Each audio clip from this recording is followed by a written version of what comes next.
Bienvenido, bienvenido una noche más al canal de Pedro Rosselló. Hoy tenemos un invitado muy especial. Se trata de Rafael Ortiz. ¿Cómo lo presentaría? Pues como psicólogo y como analista de inteligencia, sin más, con una dilatada experiencia en su campo. Sobre él vamos a hablar dilatadamente sobre la situación actual, tanto en España como en el mundo, internacionalmente, y del nuevo orden mundial, porque estamos camino del nuevo orden mundial. Y esperemos que nos dé alguna pista y alguna confidencia que hay por ahí que todavía no ha salido en prensa, pero que os aseguro que este hombre, antes de que salga, te lo dice, porque aunque es la primera vez que viene al canal de Pedro Rosillo y vosotros no lo conocéis, porque es que no ha salido en ningún canal, os puedo decir que lo conozco hace ya algún tiempo, y os puedo decir que la información que tiene, pues es una información valiosa, valiosa. Y sin más, pues vamos a dar la bienvenida a Rafael Ortiz. ¿Qué tal, Rafael? ¿Cómo estás? Muy bien, buenas noches, Pedro. Encantado de estar aquí contigo y en tu programa. ¿Te ha costado mucho decidirte en entrar en directo en redes sociales o no? Porque no ha aparecido mucho en redes sociales, ¿no? Me ha costado mucho. La verdad es que los tiempos no estaban para aparecer en redes sociales, excepto cuatro valientes como tú. Y la verdad es que ahora también, precisamente, estos tiempos lo que hacen es que sí necesiten que salgamos en redes y que empecemos a dar la cara, porque se vienen tiempos, como luego comentaremos, no digo que terroríficos ni apocalípticos, nada de eso, todo eso hay que olvidarse, pero sí tiempos muy complicados y que hay que intentar enfocar desde esto sí, desde una nueva normalidad, que es la vieja normalidad, pero adaptada a estos tiempos que nos vienen encima. Lo primero que tengo que decir que, aunque no lo sepáis, ya os lo digo yo, que Rafael es el ideólogo, de alguna manera, de la llamada Hermandad Española que yo presenté, y que sirve para hermanarnos los españoles que estamos despiertos, ¿no? Y que sabemos pues, que nos están atacando como pueblo. Ahí lo tenéis. Se llama el ideólogo, prácticamente. Bueno, ¿cómo ve la situación en España?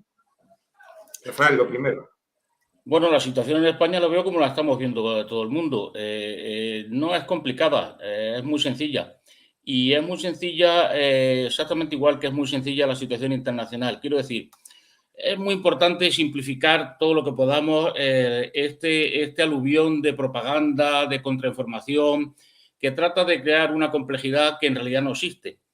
En la situación internacional, tanto como la nacional, se resume en algo muy sencillo. Y esto que voy a decir ahora creo que es un truco o una estratagema para intentar aclararnos siempre que nos venga encima todos estos aluviones de propaganda, de milenarismo apocalíptico, en el que quieren hacer que vivamos, nos va a venir muy bien este truco. El truco es muy sencillo, se llama la ley del resultado. La ley del resultado dice una cosa muy simple, es que tú sumas 2 más 2 y lo que viene después del igual es el resultado. Bueno, pues, ¿cuál es el resultado de todo lo que está ocurriendo en España y internacionalmente? Los factores que hay antes de esa igualdad pues son el miedo, el que iba a venir el gran reseteo, que nos iban a dejar sin electricidad, que nos iban a dejar sin comida, que iba a haber una guerra atómica con respecto a la situación de Ucrania, que ahora iba a haber una guerra o podía haber una guerra nuclear con relación a la ocupación inminente que iba a hacer China de Taiwán, etcétera, etcétera, etcétera. ¿Cuál es el resultado de todo eso? Bueno, el resultado de todo eso es que nos están robando. Ese es el factor resultante. Quiero decir, ¿qué es lo que queda detrás de todas estas amenazas, de todos estos vaticinios terroríficos, de todas estas ideas que muchas veces nosotros mismos participamos en ellas, que son ideas, ellos las llaman conspiranoicas, pero son ideas, bueno, ante la sospecha racional que puede tener de la situación que hay. El resultado es un proceso de inflación inducido. Inducido no porque la gente quiera consumir mucho, entonces demanda muchos bienes, no, no, no. Es un proceso de crisis en la oferta de recursos, de alimentos, de energía, etcétera, etcétera. Y además es una crisis, es decir, una restricción de los recursos que se ofrecen que ha sido inducida, es completamente artificial. ¿Para qué? Pues sencillamente para robarnos. La inflación lo que produce es que nuestro patrimonio disminuye. Es decir, ahora somos un 10% más pobres que hace unos meses. El año que viene la inflación seguirá. Jerome Powell ha hablado esta tarde y ha dicho que nos preparemos porque esto va para largo, que en fin, que donde pensaban que iba a ser una cosa momentánea no va a ser momentánea, sino que va a ser algo largo. La resultante siempre es la misma. O sea, después de toda la algarabía, después de todo esto de amenazas, de vaticinios, después de todas estas monsergas, lo que queda siempre es que nos saquen el dinero. Un segundo truco para entender bien y para centrarnos de una forma sencilla en la situación tanto internacional como nacional, especialmente nacional. Bueno, lo que hay que pensar es que estamos ante estafadores, titireros, que están en la calle y entonces lo que se dedican es a simular una pelea, a hacer un montaje, dar voces, etcétera, etcétera, distraer a la gente. Entonces crean una serie de distracciones y mientras unos nos distraen, otros nos sacan la cartera. Es literalmente eso. ¿Qué son todas estas cosas que han ido pasando, todos estos vaticinios, todos estos grandes miedos que se han ido propagando durante los últimos 2 años con relación a muchas cuestiones, no solamente cuestiones de inflación económica, sino también, como todos conocemos, pues, bueno, ha habido una pandemia terrible. ¿Qué es lo que han hecho con todo esto? Distraernos. Pero distraernos para robarnos la cartera, es decir, son carteristas. Porque al final todo termina en esto. Todo termina en un interés bien individual, en un interés nacional o en un interés internacional, en un ámbito de interés en el que siempre figura el dinero, nuestro dinero. A esto es a lo que se está resumiendo toda la situación internacional y, como ahora veremos un poco más en detalle, la situación nacional. Sí, pero ¿hasta cuándo nos van a exprimir? Quiere decir, porque claro, somos un 10% más pobres, pero ¿hasta cuándo nos van a exprimir? ¿Hasta el hambre? ¿Hasta cuándo piensas que van a apretar? No. Jerome Powell ya hoy ha hecho a las 4 y pico, ha hecho una comparecencia en la que ha dicho que donde pensaban que la inflación iba a ser una cuestión puntual, que se iba a salir rápidamente, ya ha dicho que necesita tiempo. Es decir, que necesita tiempo, es decir, que esto va para largo. Se ha producido en los últimos años una crisis económica muy fuerte, inducida por una situación excepcional que todos conocemos, en la cual se paralizó completamente prácticamente la economía y eso ha causado un daño económico muy importante. Se salió del paso fabricando billetes, es decir, imprimiendo papelitos. Y con esa impresión de papelitos y la antecesión, se debe entender que, bueno, que las cosas no han venido tan mal, que no había ocurrido una hecatombe económica y que nuestros líderes no nos habían llevado o no nos estaban llevando a la ruina. Ahora es donde vamos a pagar toda esa hecatombe económica que ocurrió y esa desastrosa gestión de la economía. ¿Cuánto va a durar esto? Sin duda alguna, varios años. ¿Cuántos son varios años? En el mejor de los casos, 3, 4 años. Pero mucho me temo que 3 o 4 años a este ritmo nos pueden dejar secos, nos pueden dejar sin un duro en el bolsillo. Sí, se trata de que tenemos que disminuir en un cálculo optimista un 30 o 40% de nuestra capacidad adquisitiva. Sí, tenemos que convertirnos en un 30 o 40% más pobres. ¿A lo largo de cuánto? ¿De 3 años? ¿De 4? Bueno, los plazos de los que se están hablando ya o que algunos dirigentes europeos están hablando de un plazo que coincide sospechosamente con el año 2030, cerca del 2030, el 2028. ¿Cuál es el objetivo de esto? Robarnos, ya lo he dicho antes. Y además de este objetivo hay otro, sí, hay otro objetivo que es acabar con la libertad y la prosperidad de la Unión Europea. La víctima de la guerra de Ucrania no ha sido solo los pobres ucranianos y los rusos que han muerto allí, que están ellos son los que ponen los muertos. El objetivo no era Rusia, el objetivo era Alemania y es Alemania, destruir la industria alemana. Y destruyendo la industria alemana, Estados Unidos, Rusia, se quita Estados Unidos un competidor y Rusia debilita la posición alemana, que lo que hace es acabar con la Unión Europea.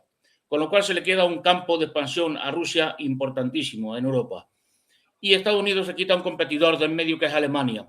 Volveríamos en ese caso otra vez a la división de Europa en dos ámbitos de influencia. Recordemos, por ejemplo, que Hungría está ya hablando de que quiere mejorar relaciones con Rusia, está pagando el gas y el petróleo ruso en rublos, como le pide, y que el eje de Visegrado en general, excepto Polonia, que Polonia tiene una relación muy tensa desde históricamente con Rusia, bueno, pues no verían con malos ojos este acercamiento o esta buena vecindad con Rusia. La víctima de toda esta guerra está siendo la Unión Europea, principalmente Alemania, que está acabando su tumba como potencia industrial. Una potencia industrial que se construyó, y no lo olvidemos, en base a un factor fundamental, o dos si queremos: la competitividad, la alta competitividad tecnológica que tiene Alemania, pero fundamentalmente al precio de un gas ruso que estaba por los suelos. Alemania se ha aprovechado de una energía baratísima y eso le ha servido para crecer como potencia industrial.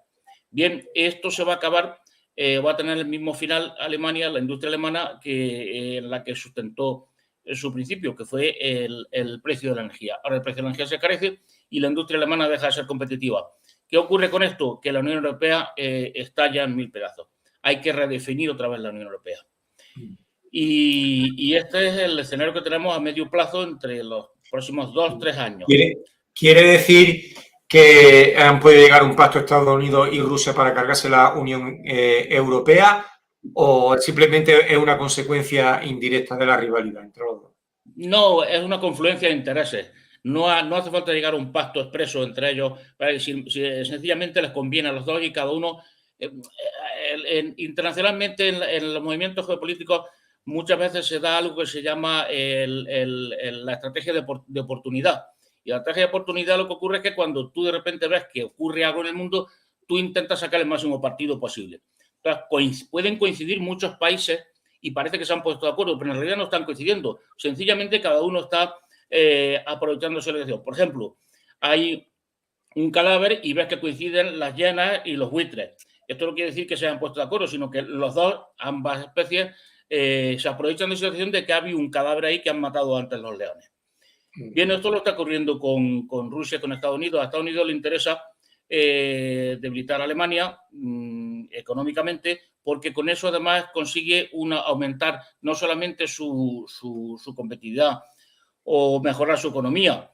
Recordemos que estamos comprando ahora mismo el gas a Estados Unidos un 30 o 40% más caro. Estados Unidos es el gran beneficiario económico, junto con Rusia, de esta guerra de Ucrania, el gran perjudicado es la Unión Europea. De hecho, la crisis energética en la que estamos es consecuencia directamente de la restricción que hablábamos antes, de esta crisis de la oferta energética, que hace que se reduzca la oferta, y a la reducción de la oferta, lógicamente los precios suben y con ello la inflación. No hay un acuerdo expreso, creo, entre Estados Unidos y Rusia. Hay esa confluencia de intereses, y esa confluencia de intereses termina con el fin de la Unión Europea, que es algo que no le interesa a nadie en el mundo. Quiero decir, en el mundo no le interesa ni a China, porque le interesa tener una Europa dividida, con la cual puede ir negociando país por país. No le interesa a Rusia, evidentemente, porque la Unión Europea es un tapón a su expansionismo, al expansionismo que siempre ha hecho gala Rusia, y a ese secular sueño de poder europeizarse, pero europeizarse y conquistando de alguna manera Europa, no dejándose influir a ellos por Europa. Y esto no le interesa tampoco a Estados Unidos. A Estados Unidos, en la Segunda Guerra Mundial, lo que basaba todo era en tener una Europa a sus pies, tanto económicos como militarmente. Recordemos que cuando se crea la OTAN se crea con un eslogan y objetivo, que es mantener a Rusia fuera, a Estados Unidos dentro y a Alemania abajo. Ese es el espíritu de la OTAN y ese es el espíritu que se está aplicando ahora mismo. Alemania perdió su soberanía en la Segunda Guerra Mundial, no la ha recuperado, ha intentado crear un cuarto Reich blando, suave, digamos que ejerciendo su influencia económica en el resto de Europa, pero no ha conseguido imponerse. y como no ha podido imponerse tampoco Francia, porque desde que desapareció de Gaulle, Francia dejó de ser esa promesa de potencia emergente que era cuando de Gaulle dejó el poder, que ha sido el gran estadista de Francia, posiblemente el gran estadista de Europa de los últimos tiempos. ¿La situación actual cuál es? Pues la situación actual es que se está sacrificando a la Unión Europea y se está sacrificando a la Unión Europea económicamente, y esto conlleva el que vamos a perder prosperidad y libertad, no lo olvidemos, las dos cosas. Pero la Unión Europea es un monstruo de destrucción de naciones, quiere decir, la Unión... ¿realmente a España le conviene seguir en la Unión Europea? O sea, ¿nos conviene en este escenario internacional? En absoluto. Pedro, ten en cuenta una cosa. Hace poco hablaba con una persona, con un amigo mío, que estaba intentando hacer un memorando, un informe sobre la orientación de política exterior que debería seguir España. Pensaban ellos, pensando fundamentalmente en la era post-Sánchez, que optimistamente piensan que va a venir a partir del año que viene. Y los planteamientos que se hacían eran planteamientos muy convencionales. Los planteamientos eran, bueno, estar a la vanguardia de la construcción europea, participar mucho más intensamente en la OTAN. Y claro, yo les decía algo muy sencillo. Digo, mirar, el principal pilar de la política exterior española no consiste en ningún factor de política exterior. Consiste en uno muy sencillo, que es seguir o respetar a rajatabla el interés nacional. Es decir, utilizar el interés nacional como eje fundamental de la política exterior. Hacer como Gran Bretaña. Gran Bretaña no tiene amigos ni enemigos, tiene intereses internacionalmente. Bueno, pues aquí tenemos que hacer nosotros lo mismo. Lo que tenemos que hacer es respetar y seguir y guiarnos por el interés nacional. Allí donde España gane algo, lo apoyamos, no importa quién sea y dónde sea. Esto lo hacen muchas naciones y es lo que nosotros no estamos haciendo. No lo estamos haciendo, por ejemplo, con nuestro, vamos a llamarle adversario, por no llamarle enemigo potencial, pero es nuestro adversario fundamental, que es Marruecos, no hay otro. Ahora mismo en España no tiene ningún adversario del que poder temer algo, si no es Marruecos, que está llevando a cabo, como todos sabemos, una política, una prolongación de la Marcha Verde con una política de invasión migratoria, y es con Marruecos lo que tenemos que hacer en política exterior, así como otros países, es guiarnos por nuestro interés. Sencillamente, no lo estamos haciendo. Con Marruecos, ¿qué política hay que seguir? ¿La mano dura de Aznar o la de bajarse los pantalones constantemente del Partido Socialista? Pedro, que parece que lo tienen cogido por algo, por la información que hay. Hacer en cada momento lo que le interesa a España, donde ganemos. En unas veces será la mano dura, como tú dices, y en otras veces bajarte los pantalones nunca, porque bajarte los pantalones lo que ocurre es que lo que le estás diciendo al mundo, al vecino y a los no vecinos es: yo no voy a defender mi interés, yo no tengo interés. Y entonces, ¿qué se ha dicho? Por ejemplo, los grandes recursos que están descubriendo en Canarias, en las aguas territoriales de Canarias, ahí lo que hemos dicho es: no nos interesa, no tenemos ningún interés. Entonces, ¿qué ocurre? Pues que automáticamente Marruecos sí lo tiene, y automáticamente, por ejemplo, Israel sí lo tiene, y ya está llegando a acuerdos con Marruecos para poder explotar las riquezas que hay en el litoral, en el mar adyacente a las Canarias. Defender el interés español, crear un interés nacional, es decir, esto le interesa a España, y entonces ir a por ese objetivo, por los medios que sean. Si hay que llevarse bien con Corea del Norte, te voy a decir, por decir algo disparatado, pues en una cuestión particular y concreta, nos llevamos bien con Corea del Norte y conseguimos aquello que queremos conseguir. Esto lo hacen todos los países civilizados. Esto lo hacen todos los países que se precian de ser países y que se guían por su interés nacional. España lo está haciendo. En España la política exterior depende del interés particular de una serie de señores. Y lamentablemente tenemos que decir que no solamente del Partido Socialista. ¿Habrá crisis de gobierno? Claro, una crisis de maquillaje. Obviamente no puede aguantar hasta las elecciones a este ritmo, porque ten en cuenta que en otoño entramos, no va a ser una hecatombe económica en otoño, como quieren decir, pero sí va a empezar una recesión económica importante que va a afectar al empleo y sobre todo va a afectar lo que hemos dicho antes, a la capacidad adquisitiva. Quiere decir, Si al final lo fundamental es que nos están robando, que cuando tú vas a comprar algo, tu dinero ya vale un 10% menos y dentro de poco ya valdrá un 15% menos.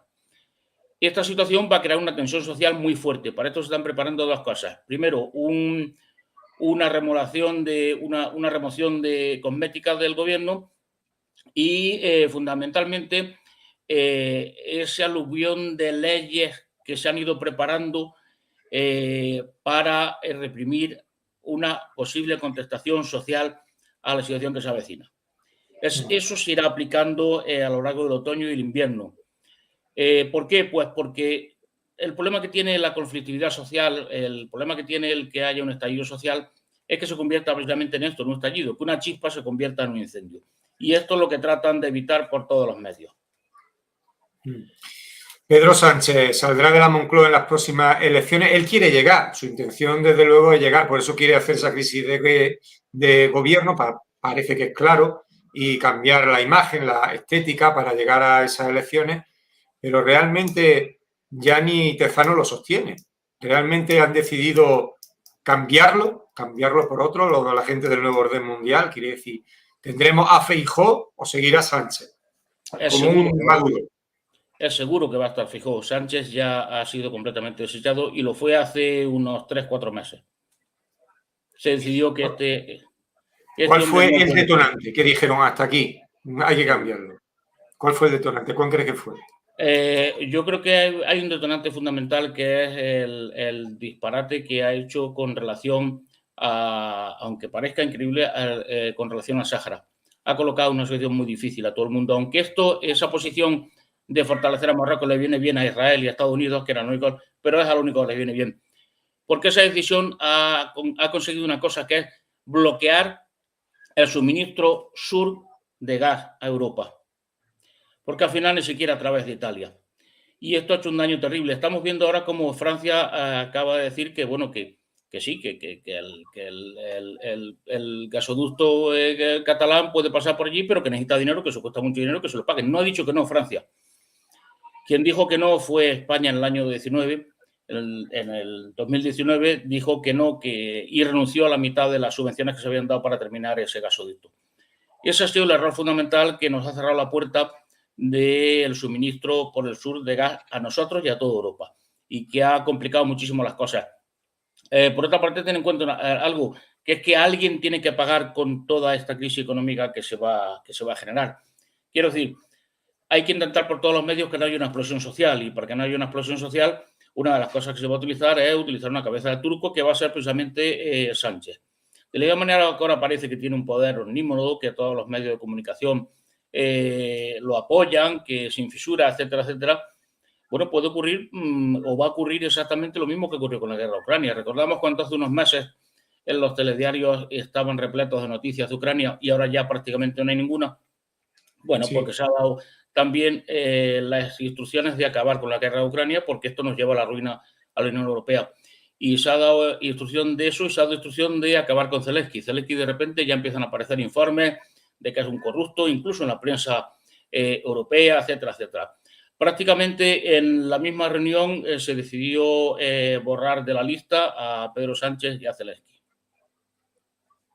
Sí, claro que ya no se habla prácticamente de Ucrania, con lo cual parece que dan por perdida esa guerra, ¿no? Quiere decir sí, eso está perdido. Es más, por anticipar algo, seguramente el acuerdo al final, la solución de Ucrania va a ser una solución que va a consistir en partir el país prácticamente en 3 trozos. Uno, que es toda la zona del este y del sur, toda la costa del Mar Negro va a pasar a manos de Rusia. La zona oeste, la parte oeste, va a pasar a estar controlada por Polonia. Una pequeña franja limítrofe con Hungría, en la cual hay población húngara mayoritaria, va a pasar a estar controlado de alguna manera por Hungría. Y luego una parte central, alrededor de Kiev, que va a quedar como una especie de protectorado, pero protectorado ruso, ucraniano. Van a mantener una especie de autonomía y esto parece algo muy remoto, pero lo vamos a ver dentro de no demasiado tiempo. Bueno, ¿qué pasó exactamente? ¿Qué información tienes sobre lo que pasó con Sánchez y Marruecos para que entregara el Sáhara? Quiere decir, ¿lo trincaron de verdad? Es decir, ¿lo trincaron en una corrupción y le amenazaron diciendo esto va a salir en prensa ya como no nos concedas? ¿Qué es lo que pasó? ¿Sabe algo de ese tema? Bueno, pues sí, pero no es, aunque las telenovelas parece que hablan de que fue un asunto sexual, etcétera, etcétera, no hay nada de eso. Más bien son asuntos turbios y relacionados con su mujer. Su mujer no con ella misma. ¿Crees que hubo en algún momento intento de detención de la mujer en Marruecos, que se ha escuchado esos rumores y que lo decidió prácticamente en una noche? Eso he escuchado yo, no sé hasta qué punto es cierto. Son rumores sin confirmar. No, eso hubiera sido imposible. Quizás jugaron con esto, pero vamos, el Pedro Sánchez puede asustarse con mucha facilidad, pero tiene alrededor gente que le diría no se preocupe que eso es imposible. Eso se ha rumoreado, pero no hay nada de eso. Simplemente fue mandarle un dossier en el que aparecía la actividad en la que está involucrada su mujer y él, porque hay que tener en cuenta que si su mujer actúa por allí, por Marruecos no actúa personalmente, porque ya no es nadie, ella es la mujer del presidente del gobierno y alrededor del presidente del gobierno y del PSOE hay un conglomerado de intereses empresariales muy potente. Ella era la figura, digamos, preeminente ahí en todos estos negocios turbios que existen siempre en la relación entre diversas naciones. Antes de eso se había intentado otra cosa, se había mandado ya un primer aviso cuando este hombre, el del Polisario, estuvo atendido en Zaragoza, se mandó un primer aviso que era el de dar a conocer los entresijos del 11M. Y en concreto el papel que desempeñó por acción u omisión el Partido Socialista. Esto parece que no fue suficiente para hacerle a Sánchez entrar en razón, porque en realidad Sánchez, su interés es un interés absolutamente personal. Todos los políticos en general tienen prima su interés personal sobre el interés público, al menos en esta desdichada España de la transición, pero en concreto Sánchez en este aspecto es un personaje que va completamente a lo suyo. Y efectivamente hubo una primera aviso de que se iba a filtrar estos entresijos del 11M y como no fue suficiente, finalmente se llegó a esta opción que parece ser que está relacionada con asuntos turbios, empresariales, con negocios, en los que estaría de alguna manera relacionada su mujer o implicada su mujer.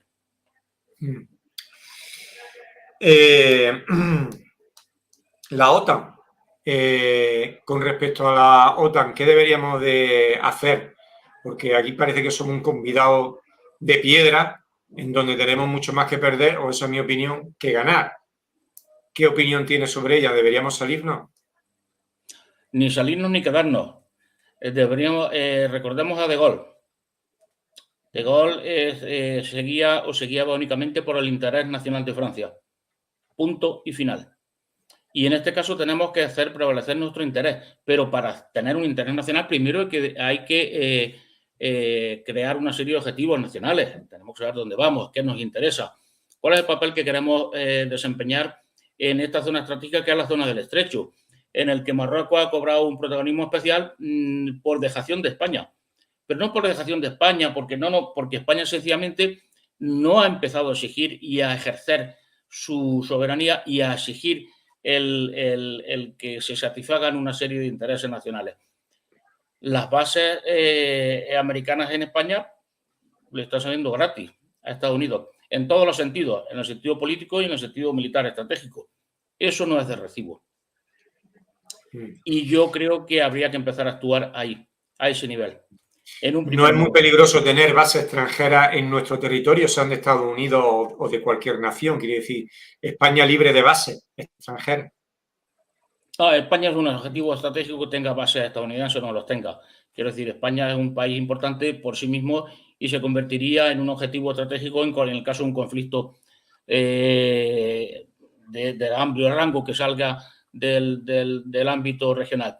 Lo que no es peligroso, es estúpido tener una serie de bases, prestando un servicio geoestratégico muy importante en un lugar muy importante como es el Estrecho de Gibraltar y el norte de África, porque el norte de África ahora mismo es el lugar perfecto mediante el que se puede controlar a Europa. Rusia la ha controlado mediante la energía, pero el control de Europa se puede ejercer, y ya lo demostró Turquía, mediante lo que se llama la política del limes. El limes era la frontera que tenían los romanos con el mundo bárbaro, con el norte, y en el que la protección del limes, de esa frontera, era crucial para la supervivencia del Imperio Romano y era el objetivo o era la prioridad estratégica que tenían los romanos. Bien, el limes ahora mismo lo tenemos situado en el sur de Europa y norte de África. ¿Por qué? Porque es donde se encuentra la presión migratoria mayor que hay en el mundo, que es el continente africano y Europa, una de las zonas más pobres del mundo y una de las zonas más ricas del mundo. Bien, quien controla ese limes, por ejemplo, Turquía lo hizo, y abra la espita, puede conseguir hincar de rodillas a una Europa que es incapaz de defenderse porque está quejada de una especie de mal masoquista o de una especie de masoquismo colectivo, de indefensión. Turquía abrió la espita y entraron a raudales los refugiados sirios. Merkel cometió la imprudencia de decir que bien, además de energía barata rusa, vamos a tener mano de obra barata. Esto nos va a convertir en la primera potencia mundial. Y entonces dijo esto de bienvenidos refugiados, y que podría admitir 2 o 3 millones de refugiados perfectamente. Ahora se están viendo las consecuencias de aquello, no solo de depender energéticamente de Rusia, sino de haber provocado o de haber cedido a esa invasión migratoria. Estamos ahora mismo ante una situación muy grave en España, que creo que es la que presenta una mayor gravedad de forma, y si no inminente, sí a corto y medio plazo. Es que estamos ante el riesgo muy importante de que se produzca una crisis migratoria de proporciones desconocidas hasta ahora. Tengamos en cuenta que la cosecha este año ha sido mala, que los productos alimenticios han subido lo mismo que la energía, porque se ha provocado para que sea así, impidiendo que se pueda exportar el grano ruso y el grano ucraniano, y sobre todo lo más importante son los fertilizantes, porque esa cortapisa a la comercialización de fertilizantes lo que ha provocado es que la cosecha del año que viene va a ser muy mala. Este año ha sido mala, la que viene va a ser muy mala. ¿Esto qué significa? Un encarecimiento aún mayor del precio de los alimentos, y eso se traduce en África en hambre. La información que manejo es que los cálculos más optimistas hablan de que alrededor de unos 45 millones de personas en África tienen en su agenda personal inmediata emigrar a Europa como sea. En cuanto a las condiciones alimentarias, en cuanto a la pobreza alimentaria se incremente en África, ese estallido migratorio va a ser prácticamente incontenible. Quien controle ese país tiene la llave de la puerta de la destrucción de Europa. ¿Por qué? Sería la destrucción de todas nuestras naciones. Sí, pero no sería la destrucción por lo que estamos pensando. Quiero decir, los cálculos estratégicos hay que hacerlos un poco más allá y a distinta nivel del que suelen hacer. Una invasión migratoria muy fuerte en Europa, en unas circunstancias en las que hay una crisis económica, produciría un shock en la población tremendo. Este shock en la población lo que podría causar, que es lo que más temen los líderes europeos, no es precisamente que haya un estallido social, haya protestas, que un partido pierda las elecciones, bueno, porque está el otro partido y va a continuar con él. No. Es que de repente surja un movimiento europeo de los que ellos llaman populistas. Es decir, que haya una reacción muy fuerte en Europa autodefensiva. Para explicarlo de forma, aunque no es así en absoluto, ni va a ser así, un nuevo Hitler. Un nuevo Hitler. Además, o un nuevo Trump en Europa, o un Trump. Efectivamente, otro Trump, europeo. pero otro Trump en Europa sería más duro porque la situación se presentaría con mucha más crudeza de lo que podemos imaginar. Sabemos que este verano en Francia la situación ha sido caótica a nivel de seguridad en las calles.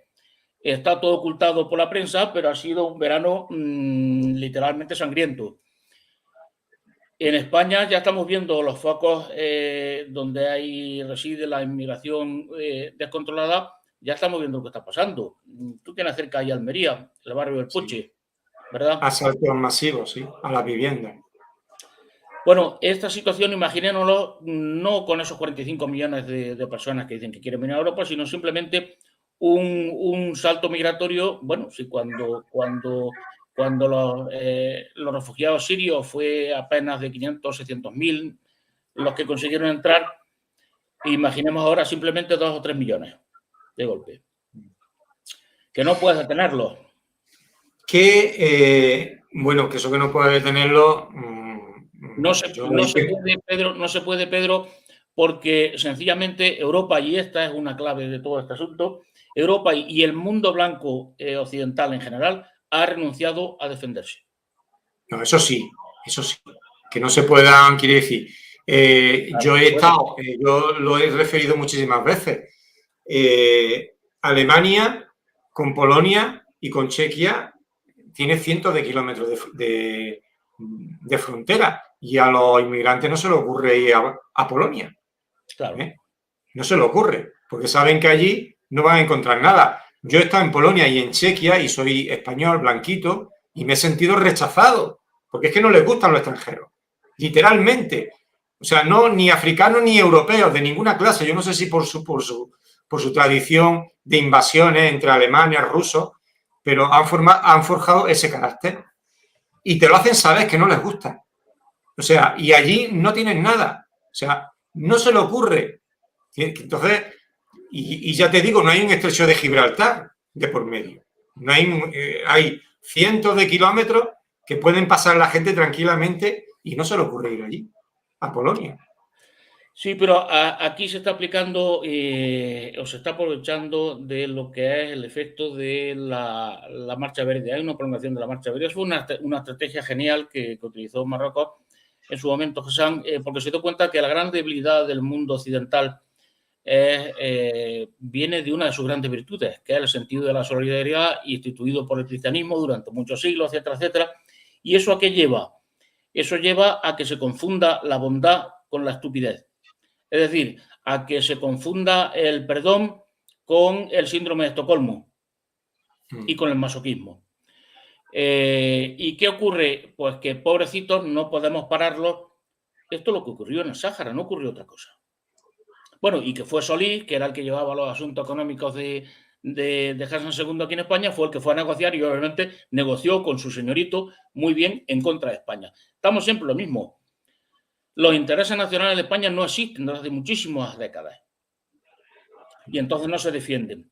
¿Qué es lo que ocurrió con la Marcha Verde? Pues lo que ocurrió con la Marcha Verde es que se aprovechó de esa debilidad de lo que debería ser una fortaleza del mundo blanco cristiano occidental, que es el único lugar de la Tierra donde hay ONG y donde hay solidaridad con el resto del mundo.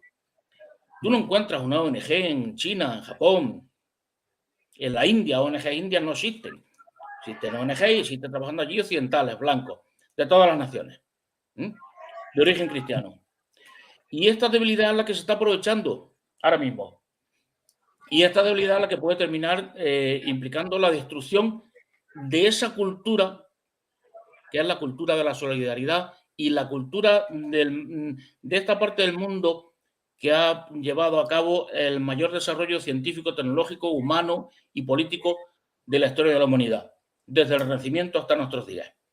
Bien, pues todo esto es lo que está en peligro ahora mismo. ¿Y por qué? Porque por esa debilidad de lo que debería ser una fortaleza. Es decir, tenemos que instaurar una libertad de hierro. La libertad de hierro es la que no renuncia a la libertad, a ser libre, pero defiende esa libertad con todos los medios a su alcance. Con todos, ni siquiera con unos medios proporcionales. No, no, si yo tengo más fuerza que tú, me defiendo con más fuerza que tú.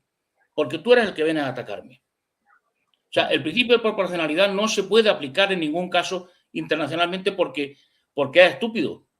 Y si España tiene más fuerza que Marruecos, tiene que defenderse con toda su fuerza.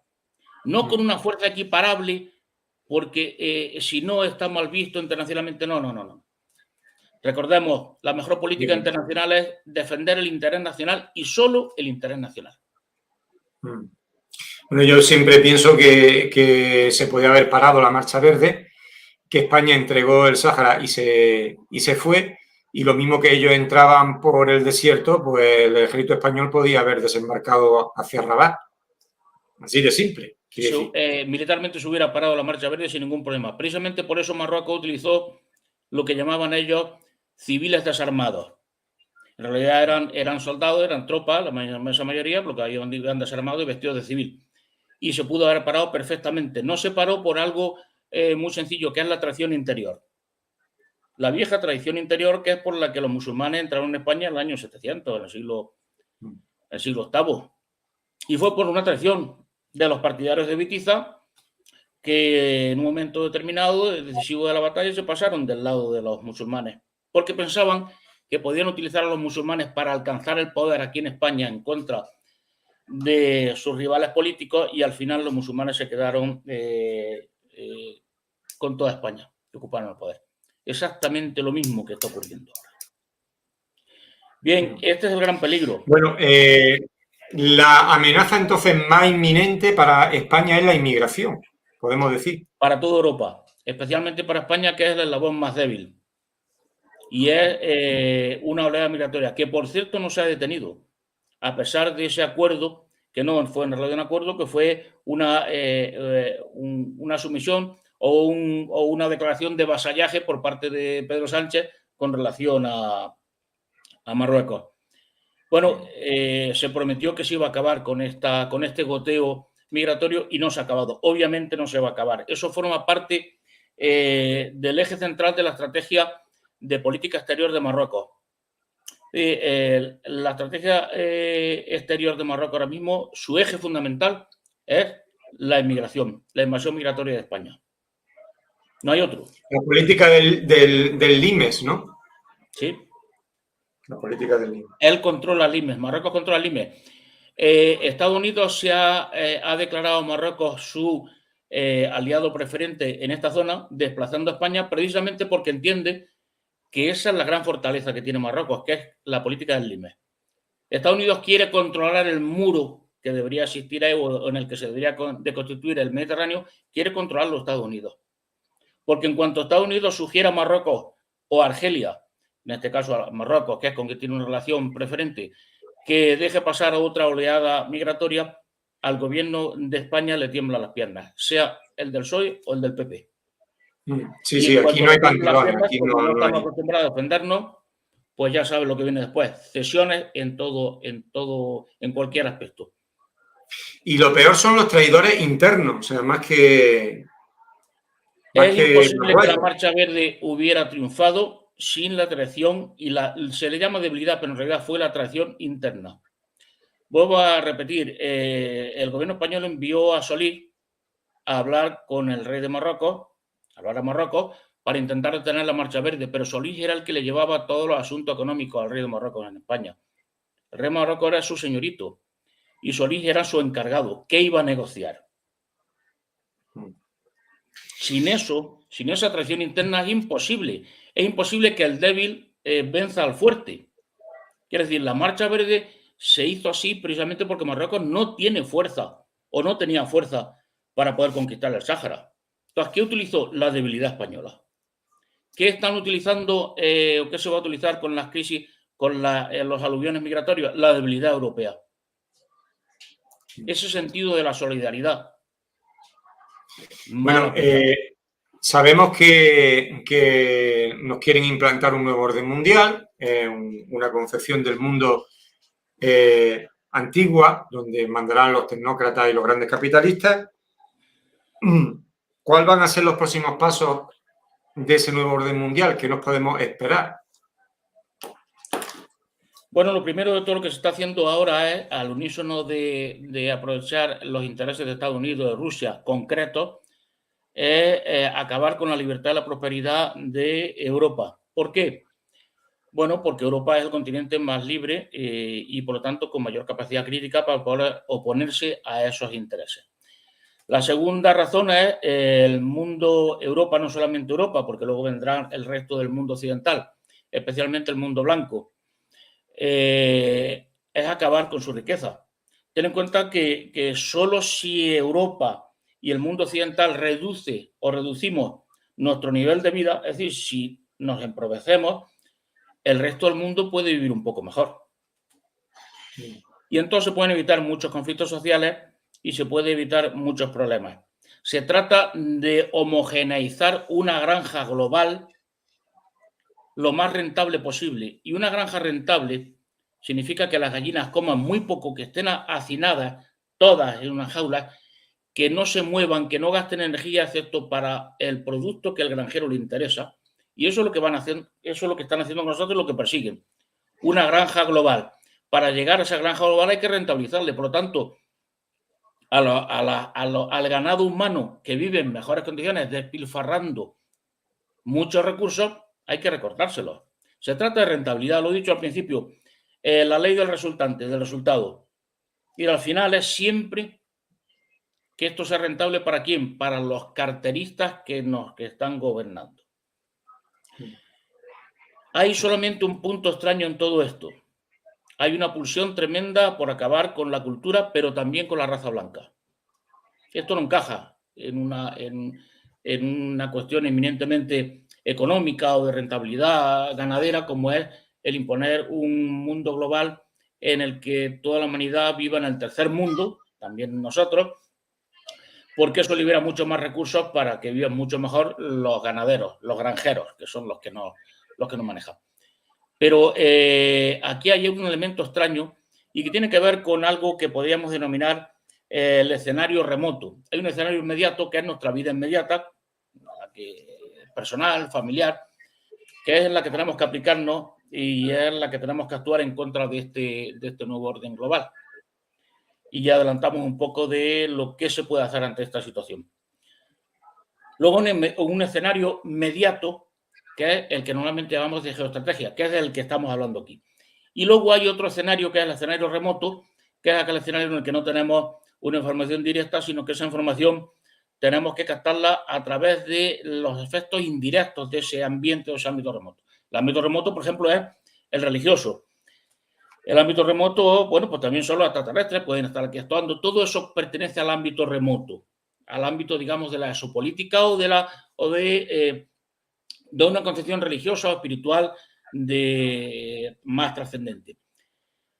Bien, este odio, este intento de destrucción no solamente de la cultura blanca occidental, sino de la propia raza étnica occidental, es algo que no es explicable desde estos dos ámbitos que serían el inmediato y el mediato, el de la geopolítica y mucho menos el de la experiencia personal individual. Esto habría que entenderlo desde ese otro ámbito remoto. ¿Qué podemos hacer ante el impulso de esta granja global, ante otra situación que se nos está presentando, que se nos presenta en España y sobre todo en Europa, que vamos a ser los primeros sacrificados y desde donde van a aplicar todo este proceso de regreso a la Edad Media o regreso a la época feudal, confinándonos en el territorio del señor feudal, que da permiso para salir y no salir, en el que el 80% de nuestros recursos los vamos a tener que dedicar a pagar la casa y la comida y punto. ¿Qué se puede hacer en todo esto? Bueno, pues en principio lo que se puede hacer con todo esto es lo único que se puede hacer, que es precisamente lo que nos están convenciendo de que no hagamos. Me voy a explicar muy claramente. Tenemos que hacer lo que está en nuestra mano en el ámbito inmediato nuestro, personal, familiar, en el más cercano. Ahí podemos hacer muchas cosas. ¿Qué es? Defendernos. Defendernos personalmente. Y sobre todo, no dejar que nos engañen, no dejar que nos coman la moral. ¿Por qué? Pues porque el planteamiento que hacen constantemente es el siguiente. Bien, ustedes quieren cambiar la sociedad, consiguen una mayoría. Esto lo dice el poder de arriba y toda la gente cuando ve eso dice, efectivamente, no podemos hacer nada. Si es que no tenemos mayoría para hacer nada. Bueno, no tenemos mayoría para hacer nada, ni falta que hace. No hace falta mayoría para hacer algo. Hace falta que en aquello en lo que sí podamos hacer, lo hagamos. ¿Qué es? En nuestro ámbito inmediato. Personal, familiar, de amigos. Y en ese ámbito inmediato, ¿qué es lo que hay que hacer? Preservar con uñas y dientes, sin ninguna cortapisa de ningún tipo, sin esa debilidad en la que transforma el enemigo nuestra virtud de la solidaridad y de ser buenas personas, fruto de ese gran pozo moral y cultural que ha dejado el cristianismo en Europa y en los países europeizados. Bueno, si eso no dejamos que se convierta en nuestra debilidad, lo que tenemos que hacer es defendernos con todas las armas a nuestro alcance, pero personalmente. Y al defendernos personalmente, ¿qué es lo que tenemos que hacer? Pues unirnos con los que tenemos al lado. Si no hace falta ser mayoría, una minoría. Ellos No, son minoría, Pedro. la historia la cambian las minorías, no una mayoría. La gran mayoría va donde va Vicente, ¿no? Donde va la gente. Olvidémonos de la gran mayoría. Si la mayoría, vamos a ver, la mayoría es el rebaño. Tenemos que estar entre ser oveja y entonces que nos lleven al redil diciendo, no, si tú quieres tener poder, consigue un rebaño numeroso. Yo no soy oveja, no tengo que conseguir un rebaño numeroso. Tengo que saber defenderme a mí, a mi familia, a mis amigos y unirme con otros para defendernos, a nosotros solos. Este era el espíritu y es el espíritu de Hermandad Española. Efectivamente, es el espíritu de Hermandad Española que incluso cuando yo lo planteaba la primera vez en público, porque lo planteé en Córdoba en una reunión que tuve en un cortijo donde asistimos, no sé si fueron 100 o 200 personas, y enseguida salieron, bueno, es que si viene uno de fuera no puede pertenecer, siempre, no es que si nos pide una ayuda, bueno, pues entonces se disuelve la hermandad. Evidentemente, es que no nos vamos a salvar el mundo, vamos a salvarnos a nosotros. En la situación en la que nos encontramos y sobre todo en la situación en la que vamos, a esta granja global en la que vamos, a esta disolución de todas las garantías públicas que teníamos de sanidad, de educación, de defensa, de seguridad personal, todo esto se ha venido abajo. Entonces, en esta situación en la que ya estamos y a la que vamos, con una crisis económica muy fuerte y con una crisis de seguridad personal más fuerte aún, por culpa de esta invasión migratoria descontrolada, ¿qué es lo que se puede hacer? Pues lo que se puede hacer es lo único que se puede hacer. Si es que es algo muy obvio. ¿Qué es lo único que podemos hacer? Lo que está en nuestras manos. ¿A qué sencilla la estrategia? Bien, ¿por qué no hacemos todo lo que está en nuestras manos? Fíjense bien que digo todo lo que está en nuestras manos. Por todos los medios. ¿Eso lo podemos hacer? Sí. ¿Por qué no lo hacemos? Pues no lo hacemos porque ahí aparecen rápidamente todos esos mecanismos psicológicos que los quieren utilizar, que tenemos aquí en la cabeza, en los cuales empezamos a decir, no, yo es que no soy como ellos. Yo no puedo actuar igual.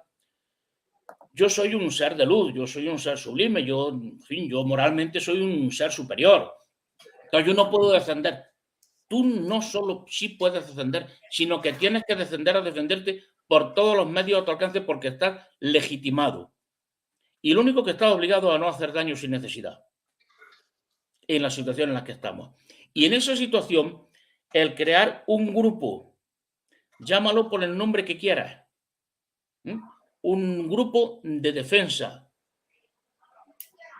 de una serie de personas, entre ellas, solo entre ellas. Ojo, el que quiera unirse ahí, se une ahí, pero con ese compromiso de defensa. ¿Defensa de qué? De la libertad y la prosperidad del que tienes al lado. Porque en ese caso la lealtad está garantizada. Si yo sé que Pedro me va a defender a mí, mi libertad y mi prosperidad, yo voy a defender la libertad y la prosperidad de Pedro. Porque cuanto más fuerza, más poder tenga Pedro, yo voy a estar mejor defendido. Y si puedo conseguir que Pedro lo haga ministro, lo voy a hacer. Y voy a funcionar como un lobby de presión para que los míos, los de mi grupo, los de este grupo, tengan poder. Porque la medida que tengan poder, me están garantizando a mí que yo voy a estar más seguro, que mi libertad y mi prosperidad está segura. ¿Esto quién lo hace? Esto lo hace el Opus, esto lo hace la mafia, esto lo hace Davos, esto lo hacen todos los partidos políticos, esto lo hacen las corporaciones empresariales, esto lo hacen los masones, esto lo hace todo el mundo que sabe que esta es la realidad y que actuar así en esta realidad. Por supuesto que no hay que convertirse en un miserable. Si eso no vamos a poder convertirnos, el que no es un miserable no se va a poder convertir en un miserable. Pero lo que te anteponen es, para no ser miserable, déjate vencer. Para no ser miserable, regálale tu casa a estos, porque tienen derecho a una buena vida, claro que sí, y yo también.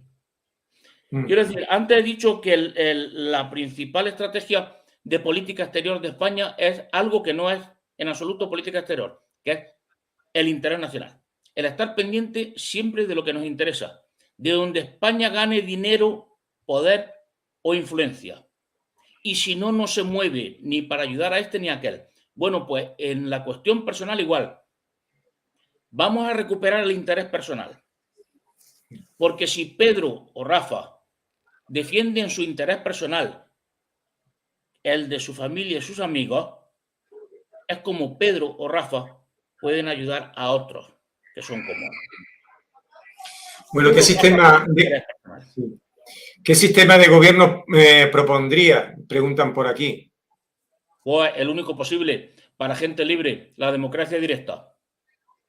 Es decir, ya es posible tecnológicamente en cualquier cuestión que decidan los ciudadanos votando directamente cada asunto. Es decir, si se arregla esa calle o si hacemos el gasoducto este que pasa por Cataluña para llevar. Todo se puede decidir directamente por los ciudadanos y es la única democracia posible. Lo contrario es tener tutores políticos. Es señores feudales que dicen, vale, usted puede casarse con quien quiera, puede decidir si se compra la casa que hay allí, pero hay algo en lo que usted no puede decir porque usted es tonto. Usted es un incapacitado. Entonces tengo yo que decidir por usted. Elija usted su tutor, el que va a decidir qué empresa arregla la calle esta de aquí. Pues, ¿qué empresa va a ser? ¿La del amigo del alcalde? Sí, pero estar constantemente los españoles votando, ¿crees que eso es factible? Es factible, hombre, si lo estamos haciendo, estamos en internet votando constantemente, en Twitter, etcétera, etcétera. Y, oye, y el que no quiera votar tiene una opción, que es elegir precisamente un representante que vote por él. Entonces, habría dos vías de toma de decisiones.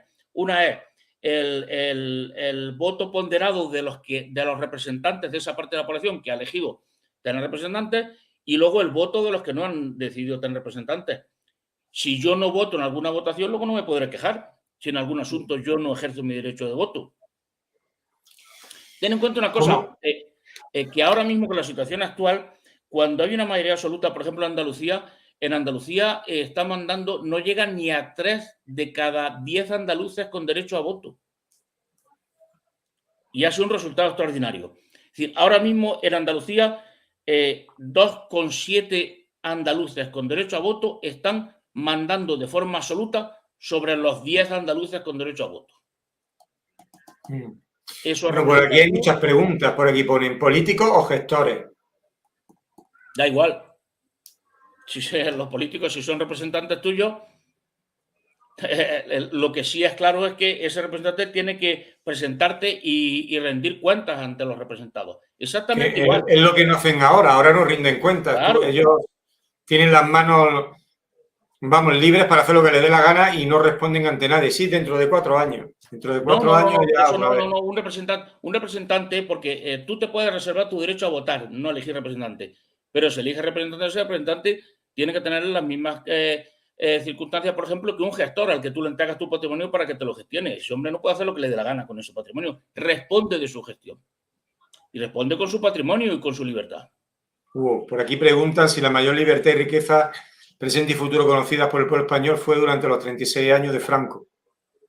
Desde luego, en tiempo de Franco, al final de la época de Franco, España era la 8ª potencia mundial. Eso sí, económicamente y como potencia, desde luego, sí. Ahora somos nada, ahora somos... La 14, entrando en la 15. Bueno, aquí hay gente que está pensando en marcharse de España, directamente, como en Venezuela. Dice, ¿a dónde podemos irnos? Pues, hombre, ¿cuál es el sitio más seguro del mundo? Donde podamos... Yo entiendo que ahora mismo Suiza, por muchas razones. Lo que ocurre es que allí no es fácil ir y no es fácil poder trabajar. Y es carísima, muy cara. Bueno, pero es caro, pero también ganas, el sueldo son muy altos también. Si encuentras de lo tuyo, claro. Sí. Bueno, ¿piensas que un tema importante, piensas que habrá guerra civil en los Estados Unidos? Se escucha mucho ese tema. No, que va. Eso todo forma parte de las distracciones que están haciendo para mientras nos distraen con todas estas cuestiones, al final siempre nos roban la cartera. Al final, todas estas distracciones, todos estos montajes, todas estas conspiranoias, terminan siempre en que somos más pobres. Nos suben los impuestos, aumenta la inflación, todas las piruetas que se están haciendo terminan quitándonos la cartera. Y en Francia, también se escucha mucho de Francia. Francia es otro cantar. Ahí sí hay ya una situación muy difícil y además el ejército francés ya ha dado varios avisos. Francia la situación es muy difícil y tiene muy difícil solución ahora mismo, a no ser una solución del estilo que habíamos hablado, de que se llegue a crear un movimiento autoritario muy fuerte. No tiene por qué ser populista. Yo prefiero hablar de libertad de hierro, como he dicho antes, que es defender la libertad, no acabar con la libertad para defender a Francia, sino para defender la libertad y la prosperidad de Francia, acabar con los que quieren acabar con ella y acabar por todos los medios. ¿Qué se puede hacer en una nación donde una gran parte de la población no es de origen, que es magrebí, que no se sienten ni marroquíes ni argelinos, pero tampoco franceses? ¿Qué se puede hacer con eso? ¿Están abocados a que Francia se divida entre una Francia islámica y otra? No, eso no se va por ahí, se va a producir indefectiblemente la imposición de una de las dos Francias, que desde luego la más fuerte no es la magrebí ni es la musulmana. Yo creo que va a haber grandes sorpresas dentro de poco tiempo con todo esto porque se va a imponer la normalidad. Y la normalidad es que los fuertes no se dejen robar y ni se dejen pisotear. Y al final va a haber, como te he dicho antes, creo que va a terminar habiendo un movimiento muy importante en Europa y desde luego en algunos países de Europa antes, en otros después, que va a imponer esta libertad de hierro de la que estamos hablando. No me gusta hablar de populismo ni de un Trump, pero mucho más fuerte en la aplicación de las medidas. Se ha estado escuchando información de militares franceses que han ido a Israel para ver cómo el ejército israelí desplazaba a los palestinos para hacerse con los barrios, hasta hacerse con los barrios, es decir, para implementar, digamos, esa estrategia en los barrios de las ciudades francesas, en una guerra civil de baja intensidad, como en Palestina. ¿Crees que ese es el futuro de Francia o será una guerra, o sea, una intifada en Francia, ¿no? Al estilo de Israel durante X años, durante décadas, a lo mejor? Eso no va a ocurrir. En Francia lo que terminará ocurriendo con el resto de Europa, y esta crisis económica va a crear el caldo de cultivo favorable para eso, es un golpe de timón, por llamarlo así, no directamente un golpe de Estado, pero sí un golpe de timón muy fuerte, que no tiene por qué venir directamente encabezado por los militares, pero sí, lógicamente, bajo la colaboración, digámoslo así, de los militares. Ese golpe de timón se va a tener que producir como mucho en los próximos 5 años. Y en Francia y en otros sitios que no son Francia. Por ejemplo, Suecia es otro candidato a esto.